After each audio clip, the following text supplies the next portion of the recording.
I found I wasn't happy making that, even if some of the pots were turning out pretty nice. I wasn't getting excited about going into the studio. I didn't really want to keep going with it. But then I told myself, well, I hand build now. And so it's like, why do I need to set these rules for myself? Bree, welcome to Shaping Your Pottery and share with me what is something you love besides making pottery?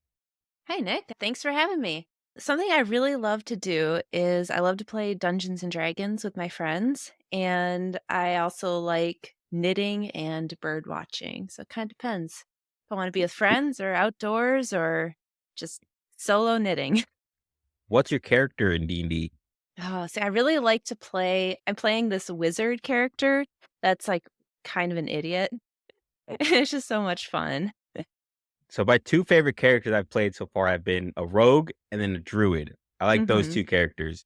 Yeah, my previous character was a rogue, and that was fun, an arcane trickster. Yes, those Yeah. that I haven't played Arcane Trickster yet, but that one did seem interesting because you can use magic as a rogue. Yes, yes. A Gloomstalker Ranger is also really fun and similar to like a rogue. Ooh, that sounds Yeah. interesting. Hmm. So tell me the story how you got started in ceramics. So I started in high school. I was always into art classes and just doing art activities, but I waited to take ceramics until my senior year of high school because I thought I was going to be terrible at it. I love to draw and I love to paint. And so it was kind of the only art class I hadn't taken at that point. But then the first week of class, I was hooked and I was like, all right, this is what I'm going to do. It's like, why did I put this off for so long? So then I decided to go into school for pottery and I studied at the University of Wisconsin, River Falls, and my professor is Randy Johnston. So we studied a lot of wood firings, salt firings, cone 10, atmospheric. And so that was a big part of my focus. And then in my last year of college, I took a 2-week workshop with Ursula Hargens and focused more on surface decoration. And so that was also really formative as well for my beginning career. So how did you that workshop help you with with what you make today further? So it kind of taught me to think about the surface decoration of the entire pot, and it gave me a lot of techniques. That's when I started playing around with the inlay technique, and that's kind of what I use today. Beforehand, I was doing a lot of, slip trailing, chino, iron work, or iron oxides with brushwork. So that was kind of like a lot of what I was doing. But then with Ursula Hargens, she does earthenware and like very beautiful colored pots, and so it kind of helped me think of more of an electric firing way of decorating the pots. So tell me about your experience going to the Steelyard residency in Providence, Rhode Island. Sure. So I'm originally from Minnesota, and I moved to Rhode Island in 2018, and that's when I started the Steelyard residency. So I was a resident from 2018 to 2020, and I went from working on my own after graduating and moving into a studio full of community. And there were also welders and blacksmiths and jewelry makers at the steel yard. And so it was really wonderful to connect with so many artists in the area and learn different techniques. And I that's when I decided to shift my focus from wood firings and salt firings to cone 6 electric firings, where I work with porcelain and I heavily decorate the surface. And then the pandemic happened, and that was during the residency, so the studio shut down, and I had about a day to maybe throw some work and take it home. So I had to finish out my residency pretty much from my apartment, and I took my time just decorating these. Like, I had 12 mugs that I had thrown in a damp box and, like, 6 months to decorate them. So, I took that opportunity to slow down and get more decorative with the surfaces of my pots and do more drawing. How did slowing down help you?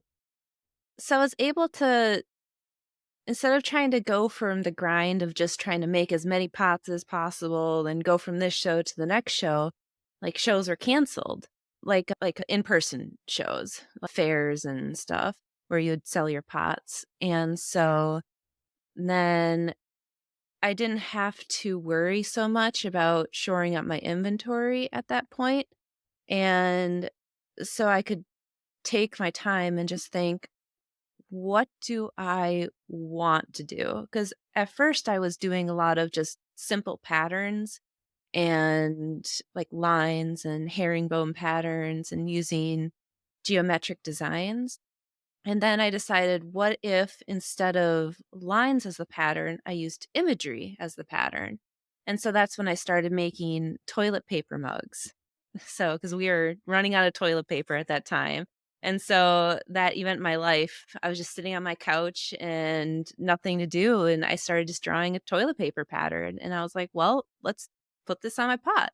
And took a very long time to decorate it, but it was okay because I had all that time, and I really liked the process, and I really liked the results as well. And so I think that experience was pretty pivotal to what the kind of work I make today. I love that. Shape Mhm. Nation, one of the best things you can do to help you find your own unique voice with your pottery is to literally just slow everything down and really think about what you're trying to make. Because that's where you can actually find your voice by slowing down a little bit and thinking through these things. I love that. But what advice would you give to help people slow down their own process with their work? Well, I think it's tough. Like during the pandemic, everyone was slowing down, so I think that was a lot easier. And it's hard when you have bills to pay and just there's one event after the other and you're constantly trying to go to the next thing. But if you're trying to slow down, I think it's important to just take that time. Like right now, I'm kind of living in a weird time in my life where I'm working really fast, but also working really slow. 'Cause I've got a baby now, and when she's awake, I don't really work, and so that is my time of slowing down. But I've also noticed that I don't really scroll as much, and I don't, like, procrastinate as much because I have such little time. So almost like blocking out time to slow down could be helpful. Just put away that phone, put away distractions, and just kind of sit with yourself and be with yourself. And if you have things that you need to do, make sure you do those things, but also schedule in some time, like to slow down, if that makes sense. I love that. I love Mhm. that. Shape Nation, you have to schedule time to slow down in order to slow down. I love that so much. So, what is something from your residency that you still use today? I would say I learned a lot about plaster making or like using molds and stuff. I did take a slip casting class with Liz Hafey, and she's another artist at my current studio. But I don't really do much with slip casting, but I do use mold making for maybe press molds or even making damp boxes. And it's just really good experience to know how to work with plaster. So, what is your best advice to help people start learning how to use plaster? Have a space set up for it because plaster and clay do not mix and have proper ventilation. But once you kind of get those things down, it's pretty easy. I don't really measure anything for plaster. You just kind of mix it up with the look and feel of it. And yeah, just keep it away from your clay. Awesome advice. Mhm. So, let's talk about your pottery. In one sentence, can you tell me what you make? I make wheel thrown functional pottery using cone six porcelain, and it's adorned with hand drawn imagery repeating all across the surfaces. And there's always a colored handle. So, tell me a story how you started making this pottery. So it's been a long journey because back when I was at River Falls, I was working with like cone 10, porcelains, and stoneware, and a lot of atmospheric firings. And so once I graduated, I didn't have as much access to those kilns. And so it was a huge shift. I even started working with earthenware a little bit, but I didn't really feel like that medium worked well for what I was trying to do. And then I started exploring cone six porcelain, especially in my residency at the steel yard. And so once I decided to just take a break from wood and salt firings and soda firings, which I'll still do on occasion, more for just fun, but I decided to really just hone in into this one medium and to try and do it well. And so that's when I just kinda created that rule for myself, like, just use cone 6 porcelain, use the electric firings, and utilize this inlay technique, I started getting more focused onto the surface decoration because it's so easy to get distracted by everything that you wanna do in pottery because there's so much you can do. You can, focus on different glazes, you can do highly decorated pots, you can there's, like, so many different clays you can do and firing methods. So once I kinda decided to focus on one, I feel like everything really opened up for me. That is really powerful. Mm, Shaping Nation, if you could focus on just one thing at a time, then you're going to go miles ahead of somebody that is focusing on like 10 different things all at once. So try to narrow down your focus on what you're trying to make with your pottery. So, something I found interesting from your website is you said, my work invites people to build connections and celebrate the objects and themes that reflect their loves and identities. Can you explain this to me some more? sure. So it started with birds often because I would get so excited when I saw a bluebird in my backyard, and I wanted to honor these birds and kind of reflect my love of bird watching and connect with other people who love watching birds. And so once I did the bluebirds, I started doing dark-eyed juncos and goldfinches and robins and chickadees and just getting excited about all of these different birds that I see in my backyard or nearby. And it's kind of a way to honor these birds onto the surface of the pots, and that kind of reflects my own love of bird watching, or it could reflect someone who buys my mug and loves bluebirds. It could reflect their love of bird watching or bluebirds, and there's often a lot of meaning that we have for birds as well. Some people really love my robin mugs because they know someone who loves robins, or they know someone named Robin, and so that can also build kind of a connection as well. And I'll also, do things not bird themed, like I'll do donuts and strawberries, pancakes, kind of reflect some of my favorite foods, especially when I was pregnant. I tend to do a lot of my food cravings, which was donuts and strawberries for sure. So then I've also been kind of exploring like more local landmarks. I currently live in New England, and so I am exploring some lighthouses, humpback whales, schooners, like just kind of like local imagery. Like you wouldn't find this imagery in, let's say, the Southwest, but it is very New England. And so people in the area would really identify with these images as well. I I love that so much. So, can you share with me how you create your illustrations onto your pottery? Sure. So everything starts out hand drawn. It depends on the pattern. Sometimes I'll draw it freely onto the pot. Sometimes I'll draw it on my iPad and print it out on a computer. I'll do that more for birds or for anything that requires a lot of detail or to make sure I get the proportions correct. Then I'll print it out on paper and then trace that onto my pots and then go over my drawing with an X-Acto knife. So everything is carved by hand with an X-Acto knife, and then once it's bone dry, I'll inlay some underglaze in it and then wipe it away, and then that creates my imagery on there.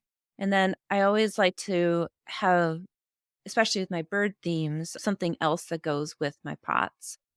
Like the red-winged blackbird would have some cattails with it, and I'm currently working on a Baltimore Oriole design, and so that's gonna have oranges with it. And the handle color of the Oriole is orange, so to kinda tie the whole thing together. So trying to think of all these little pieces that can make one pot and celebrate this overall theme. I love that. So, can what does the process look like when you're coming up with new illustrations? First, I kind of start with kind of what's going on in my life. So, or like what I'm excited about. For instance, when I was pregnant, I really was excited about drawing the food cravings. And so I'll also do like what birds do I currently see, or any landmarks nearby, or anything that's really exciting me in my current life. Like, I'm definitely going to expand some more Dungeons and Dragons themes once I kind of work out some of the design.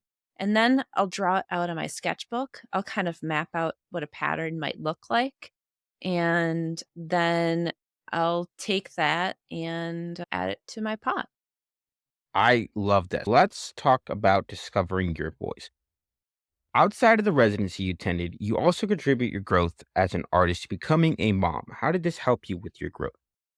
Sure. So after the residency, I moved into the Nicholson File artist community.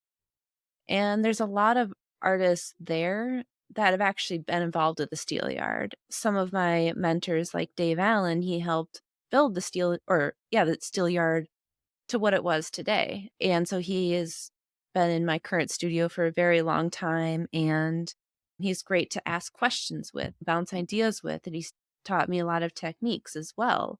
So having this community of artists has been really important to me.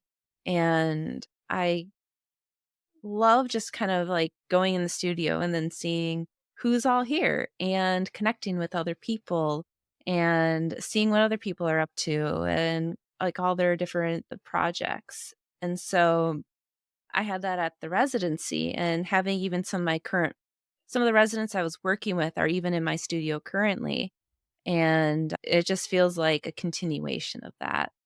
And I also found that recently being a mom has been very inspiring and helping me find my voice. I actually think my work has gotten better since I've gotten pregnant and had a baby. And I think that also kind of keeps me going as well because I kind of just want to like show up every day. Like, I'm a full-time potter, but I also care for my baby, so it's like I have to keep making pots, and that also helps put food on the table, helps buy her diapers, and so having that pressure is really actually good for me to keep me going and to keep coming up with new ideas. And so yeah, I think that's kind of like how this is all kind of going. I love that. Shape Nation, sometimes you need a little bit of pressure to help you create new and better things. Maybe it's your family, maybe it's bills you have to pay, whatever it is, you need that pressure to help you continue to grow your pottery even further. I love that so much. What would you say was your biggest obstacle when it came to finding your voice? That's a big one. So I think I was always so focused on what I should say. There's always like so much pressure to find your voice.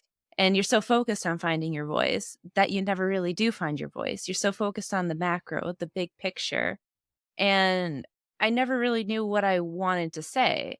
I guess it's easy to focus on the macro if you know what you want to say, and then you can find the tools and materials and processes to help you. But if you don't know what you're trying to say with your pots and you don't know like why you're doing what you're doing, it can be hard to start with that big picture. So then I shifted focus instead, just focusing on the processes that I like and the techniques I like. So I was always struggling to make consistent work that I enjoyed doing because I could make a good pot, but maybe I just wasn't really into the process. Like, I've even dabbled into hand building exclusively. Right now, I love making pots on the wheel, but I decided to take a break from the wheel and just try out hand building. But I found I wasn't happy making that, even if some of the pots were turning out pretty nice. I wasn't getting excited about going into the studio. I didn't really want to keep going with it. But then I told myself, well, I hand build now. And so it's like, why do I need to set these rules for myself trying to find my voice, as a hand builder?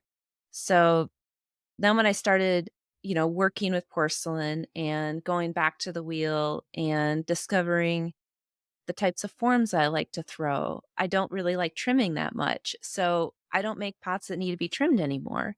I appreciate pots that have been trimmed and that have nice trimmed feet, but it's kinda nice just to appreciate that onto someone else's pot. I don't need to make those pots with delicate feet or anything because I don't I don't wanna trim. So, then once I kind of released myself from those rules of like, "Oh, you need to make a pot with these proportions and a trimmed foot," and instead just being like, "Well, I like to throw a certain way, and I like to make these forms." It kind of felt liberating, and I realized that your voice is essentially just the techniques and tools you like to use. So, the glazes you like to use. If you don't like to glaze, you don't have to glaze. If you wanna make functional pottery, you might need to, like, glaze the inside, but then just pick one color. Do the bare minimum, you know? And so, I just do, like, a simple liner glaze and then a simple clear because I don't really like to focus on all these wonderful, beautiful glazes that I see.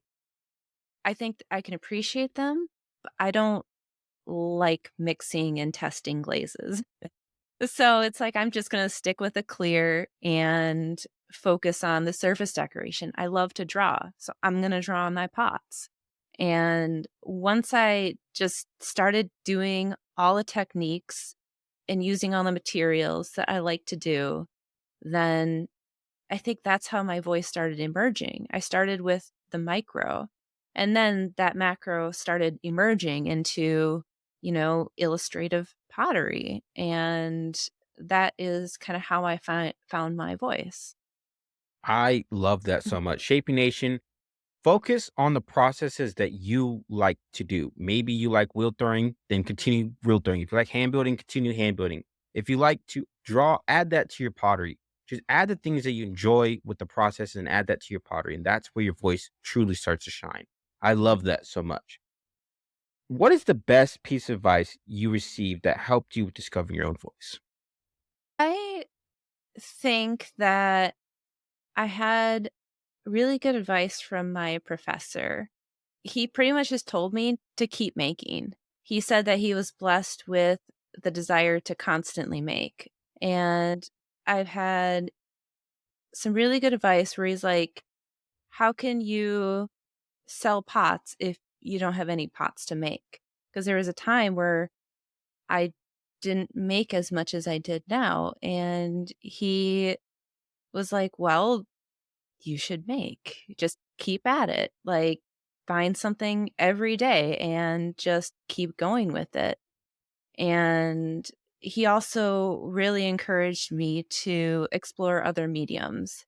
He was a very strong advocate at the time of different mediums. He also taught drawing classes at the time and ceramics, and so I was able to take both classes from him. And yeah, he like would experiment with gunpowder drawings, and just like that constant experimentation and just the process of making was very much stressed on me. And even there were times where I didn't have a studio, I still drew or I still thought about pots. And I think that was very helpful advice just to keep me going.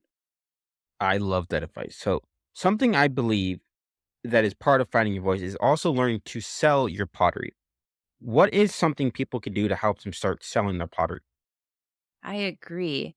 There was a time where I was so focused on trying to make work that would sell that it was hard to find my voice. So instead, I think you need to focus first on the work that you like to do and then price that accordingly. And I found that it's hard to think that markets can support a certain type of pot or a certain price point, but it's like you can always find that market. You don't have to make a certain type of pottery to fit a market. Like, make the pottery that comes from you and then find the markets for that. And then I also think that you really need to factor in your labor, your materials, your overhead, and all that into the price of your pottery. It's not just, "Oh, this is a pound of clay and this is the time I made it."